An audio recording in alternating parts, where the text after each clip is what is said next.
Thank you so much, ma'am, for joining us.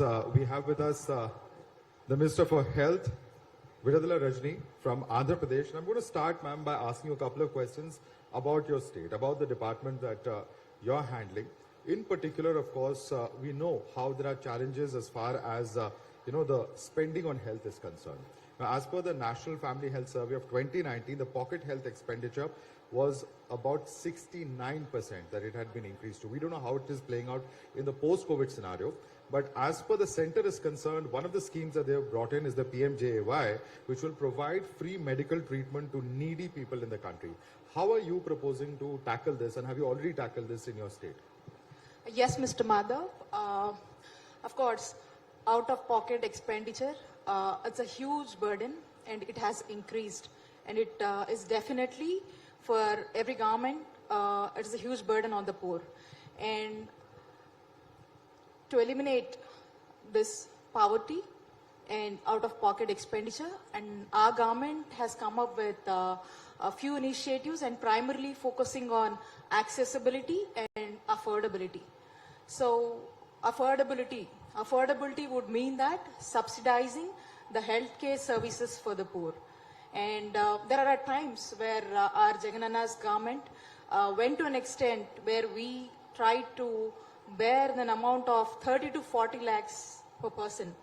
And at the same time, I would definitely say that my government don't hesitate in spending whatever the money is needed in terms of medical insurance. And when it comes to accessibility,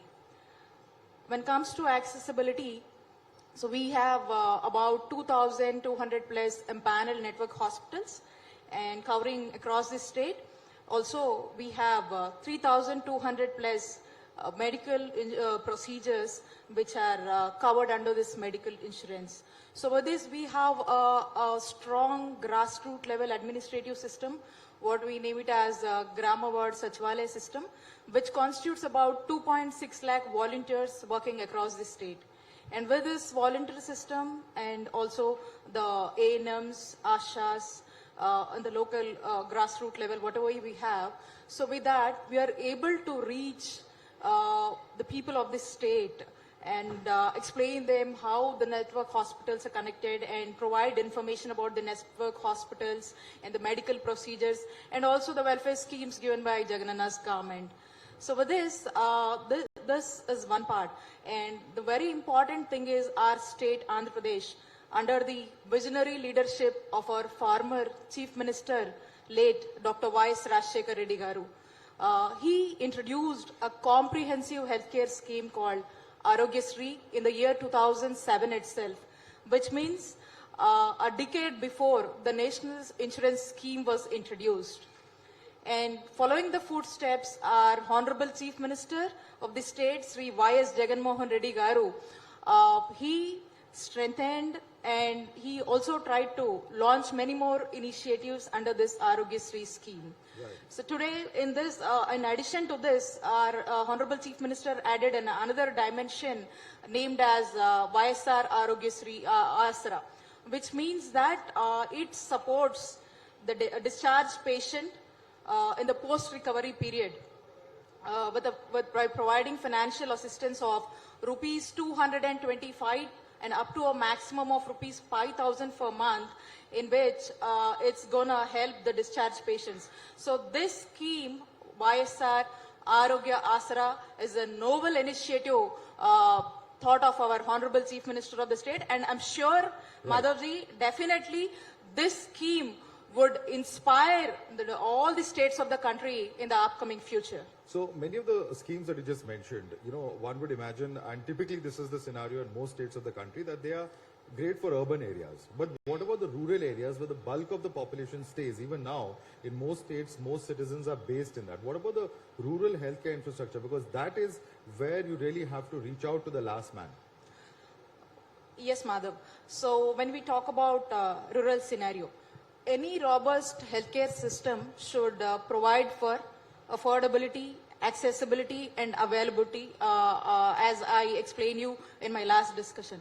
So, first of all, this module actually helps the rural areas. In order to this, our Honorable Chief Minister of the state, he feels urban areas like strong as the rural healthcare system. So like this urban areas, whatever the facilities we have, the rural areas also should have such kind of facility. And now I remember the vision of late President APJ Abdul Kalam ji, and he also believes that to provide urban amenities in rural areas. So likewise, our Honorable CM has drove and is also driving us towards, in fact, initiating and strengthening in the rural areas. And now we have a very good system of healthcare systems in rural areas. We have about 10,000 plus Dr. YSR village clinics in rural areas. And we also have about 1,100 plus PHCs in rural areas. In addition to this, in order to ground a very good treatment and offer a very good treatment to the people of rural areas, our leader has come up with a noble thought and a very good initiative called family physician concept. Our leader, Jagananna, always says that treat the patient, not just the disease. So in order to treat the patient at doorsteps, we have rolled out this family physician concept. In this family physician concept, let me take you through this concept. This family physician concept, we actually, a doctor goes to a doorstep. We have a PHC which constitutes about 40 to 50,000 population in that PHC. We have 2 doctors in the PHCs. So one doctor will stay in the PHC and then another doctor will travel along the 104 MMU vehicle to this village, and he conducts OP there, and he will go through the lab investigations and gives offers treatment and gives free medications. And not only that, he also will go around the village, and he's responsible for the schools, Anganwadi centers, and he's also responsible for the hygiene of that particular village what we are talking about. And not only this, the additional advantage of this particular family physician concept is the doctor will go and see the bedridden patients also who is chronically ill and who cannot come out. So can you imagine, Madhavji, a state like Andhra Pradesh, a doctor, a government doctor going and visiting a patient who is bedridden and who cannot afford to come out and go and seek a corporate level kind of treatment. So can you imagine? So this is what exactly now I cannot stop myself saying that this is one of the outstanding ideas which was rolled out by our Honorable Chief Minister in the state of Andhra Pradesh. Okay. Very interesting. That's where we see, like, and recently we are talking, like everybody says, whole of society approach and whole of government approach. And that is what is the approach we've been implementing exactly in the state of Andhra Pradesh under dynamic Chief Minister Sri Y.S. Jagan Mohan Reddy Garu. All right. Very important also is, in the post-COVID scenario, now after the bifurcation of Andhra Pradesh into Telangana and Andhra Pradesh, we have looked at, how tertiary health services have been impacted. In this post-COVID scenario, that is going to be something of great importance. How are you proposing to deal with that, building up capacity, ramping it up? Because COVID is something that is not completely gone away, or the threat of it still looms large. Yes, Madhav. So before I tell you something, it's very important to know the story of Andhra Pradesh. Because of the bifurcation, so we lost many of our tertiary care hospitals in Hyderabad. Though it was very challenging, and you see it is a young state with a young chief minister, but though we were deprived of the super speciality hospitals in the state of Andhra Pradesh, but my leader, he did not deter the spirit. And my leader, he just, he shows the way, goes the way, and he has set an ideal initiative so where we did not feel so. And the first thing, which was the most important thing, is the challenging factor was facing this COVID. So though we lack tertiary care, and because of the increased disease burden and the lack of tertiary care facilities, it was hard. But then we mobilized the best of all resources and in fighting against this pandemic, and the results were proven also. So when it comes to tertiary care, in order to strengthen it in my state, so our honorable, now I remember the dreams of our honorable Prime Minister. So he says that every district should have a government medical college in the country. So exactly our Honorable Chief Minister of the state, he envisioned, and he is one step ahead in implementing this in the state of Andhra Pradesh. Now we in the state of Andhra Pradesh, and under the leadership of our Honorable Chief Minister Sri Y. S. Jagannath Reddy Garu, we are setting up of 17 medical colleges in the state. And not only that, we have given a priority for These are private or government medical? Government medical colleges. Okay. 17 government medical colleges in the state, and 2 of them would belong to tribal areas. So we even don't want to ignore, because even though they are the far-flung areas, but still we want to make sure that even the tribal areas are also covered. And we are investing about 8,500 crores on this, and by which we would additionally get about 2,500 MBBS seats for the upcoming future. And not only this, we have existing level government medical colleges in the state of Andhra Pradesh, and for which we are also strengthening it by investing 3,800 plus crores, and for which we would get about 650 PG government medical seats. And not only this, in addition to this, we have set up 5 multi-specialty hospitals in tribal areas to cater the needs of the rural people.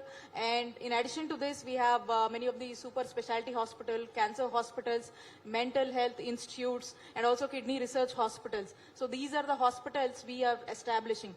And in addition to this, we have a very good we are encouraging private partnership with a concept called health hubs in all the municipal corporations of this state. Right. So we are going to establish 16 health hubs, and here the sweet part, what we have to look at is the prime land.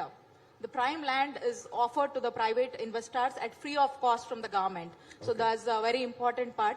So these are the things what we are doing in the tertiary care. I'm sure we wanted to make sure that, see, most of the young states, some of the tertiary care things like, cardiothoracic surgery, pediatric cardiology, neurosurgery, and when you talk about oncology, yes, super specialties, though they are the young states, they have faced many difficulties. But in my state, if you talk about cancer, you know that cancer is one of the most leading cause of death in today's generation. 1 out of 6 deaths it's reporting, and even women is at high risk in cancer. In such situation, in my state, we are offering a comprehensive cancer care, and the whole continuum of care is taken from prevention to treatment to palliative and rehab.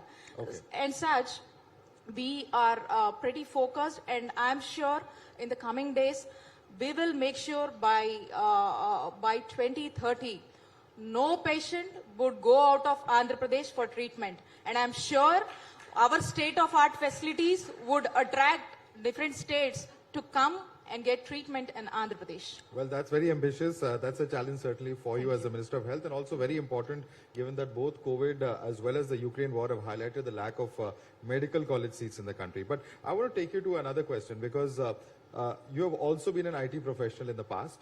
So as somebody who's a young minister, somebody who's got a background in IT, we've seen how during COVID, Arogya Setu helped. We've seen various websites that have been set up. Technological solutions as a minister, even, out of times of crisis such as COVID, how do you see this helping and driving growth in this area? Making, for instance, information available online. All of these are very challenging areas. How do you see technology helping, particularly as far as the governmental level is concerned and governmental schemes are concerned, to help the common man? Yes, Mr. Madhav. I have an IT background, and I have lived in United States for a couple of years, where I have practically witnessed the experience and implementing of digital platforms, and I have seen how digitalization is driving for smart governance. And when we talk about our state, our Honorable Chief Minister, he believes in technology, and he wants to solve any problems, and he wants to drive solutions with a data-driven approach. And in regards to this, when you talk about digitalization, in my state, we have started digital-enabled initiatives, and first of all, we wanted to collect the data of all the citizens of the state, and we want to make sure that the data is properly entered, and we are also linking the Aadhaar ID to it. So in order to eradicate the duplicate entries, and all this collected data we are used to generate the ABA IDs. And these ABA IDs, whatever we are creating, these ABA IDs would be the face of unique identity for a particular person. And with the support of our ANMs, with the support of Arogya Mitras and our ASHA workers, we are going to house, and we are conducting NCD screening. But how will this help? How will this kind of data ID creation help? How will it help practically for the person? Yeah, I'm gonna say that. So this identity is, I'm gonna say that with a live example also. Well, so they are going to house, and we're going to have the screening, complete bed profiles, and also along with the blood grouping.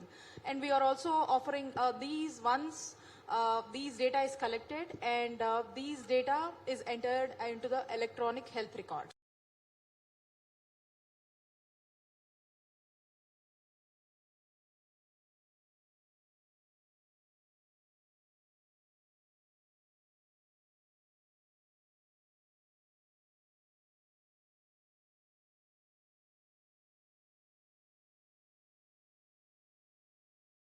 Crime records. We see like 2021 says that 1.5 lakh people are dying due to road accidents. So let's say, take a situation of road accident. Imagine a person is hit in a road accident, and if you have to rescue that person, so it's more important for a doctor to understand in deep to rescue the patient. And at that situation, imagine he has to be infused with the blood. It is more important for a doctor to understand which blood group he belongs to. So if the patient is lying there, it is an emergency, and again he has to go and perform all those blood grouping and check the blood, which group he belongs to, and do the matching before he infuses the blood. So here it's more important, digitalization plays a key role, because once the digitalization is there, it is same like Aadhaar card. You will have an ID, and you will have all the electronic health records, and all of his story, data, medical history is stored. And if the doctor is able to view that, it gets easy for him to give which blood group he belongs to, if he is having any allergies or something, past track history, and which doctor saw him. Everything is available, and it gets very easy for a doctor to treat him, save time and save life. So can we imagine now, we are just talking about a road accident, a small situation. There can be many such emergency situations. Imagine how many emergencies of road accidents happen in the country, and how many emergency road accidents in the state. So I think digitalization is the way to go, and it can save people. Right. So in this, I wanted to mention one point. Our state, we are the leaders in digitalization. So far, we have created 3.5 crore health IDs, and we have created 1.5 crore electronic health records, for which our Jagannath government has bagged 2 global awards and 6 national awards in the recent times. All right. That's certainly a model that all would probably look at, but we're almost out of time. But I want to ask you a question. As being a young leader, a young minister at the age of 32, you've become a minister. That's not something that we see every day in every state. But, one of the questions that, does come up time and again in political parties and through the course of politics is youth versus experience. There are those who say that young leaders come with a lot of energy, with a lot of ideas, but there are those who say that no, experience is also necessary in politics. How do you view this debate? First of all, Mr. Madhav, I should say that it is my earnest blessings of my beloved leader, the Honorable Chief Minister of Andhra Pradesh, Sri Y.S. Jagan Mohan Reddy Garu. So I am always thankful to him for his immense and huge blessings on me. And in our state, every father, every mother, every sister, every brother feels our Honorable CM Jagannatha as the member of their family. Likewise, our Honorable CM also feels that every family member of the state as his own family, and he gives equal importance irrespective of political biases and their communities. And when we talk as a minister, you must have heard that great power comes with great responsibilities. So likewise, I don't see my ministry as a huge burden which is laid on my shoulder, and I see it as an enormous opportunity to be a hardworking and responsible minister. And now, when I talk, when we think this about more about the young generation, there I wanted to give you an example, and I want to say what actually is happening in the state of Andhra Pradesh. Our party, the name of our party is YSR Congress Party, which means it's Yuvajana Shramika Raitu Congress Party. The word Yuvajana itself resembles youth. That means our leader puts youth first. It's not only me, and no wonder many of our people in the state of Andhra Pradesh, in my government and party, are youngsters.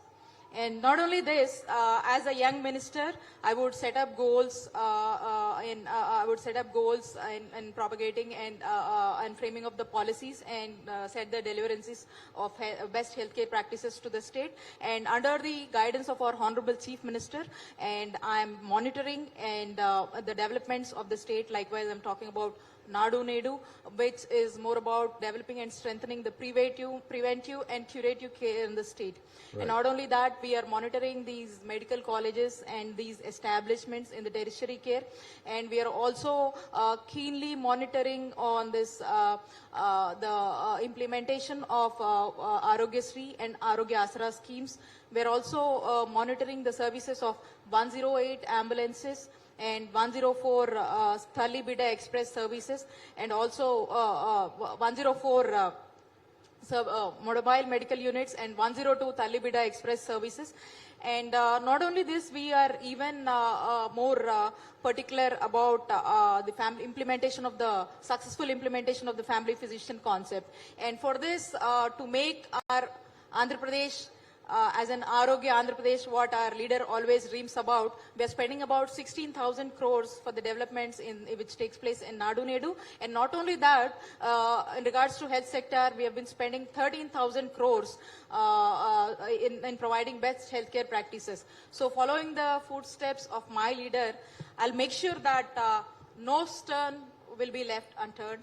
And I'm pledged to say that we'll make sure every citizen is more important, and his well-being is our responsibility. Right. I can't let you go without asking you one political question at least. As far as your state, your party's arch rival, Mr. Chandrababu Naidu, has come out to say that if he's not able to win the next elections, it will be his last. How do you respond to this? Because, do you think that this could generate sympathy in his favor? Maybe Chandrababu Naidu is true at his justification. The reason being is our leader, when he was the leader of opposition, so he worked almost for 10 years in opposition. It was a great opportunity for me, for our Jaganana, to meet each and every sector of the population in the state, in each and every sector of the people. And he understands their pains, and out of which every pain, what he observed and what he interacted, that pains or that concerns were made as a manifesto, what we proudly now call as Navratnalu, the 9 gems of the state. And now,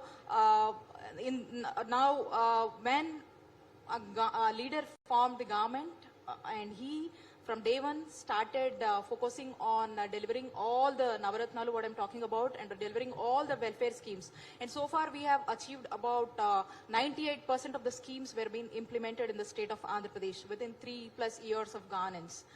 So at this situation, and also, have you ever seen a ruling party taking a brochure saying that we have given you so and so amount, and we have implemented these schemes for particular individuals? So we have come up with a concept called Gadapa Gadapaki Mana Prabhutam, for which we are going and meeting every individual of the state, and every MLA is getting into their constituency and going to the public.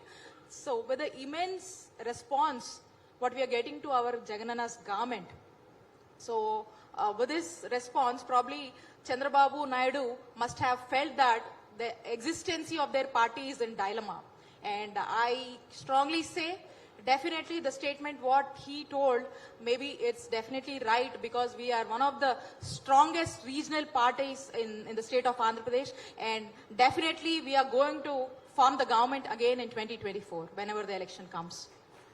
Thank you so much, Ms. Raji, for speaking to us here Thank you. at the Times Now Summit. Thank you Thank so you. much for joining Thank you, us. Madhavji. Thank you.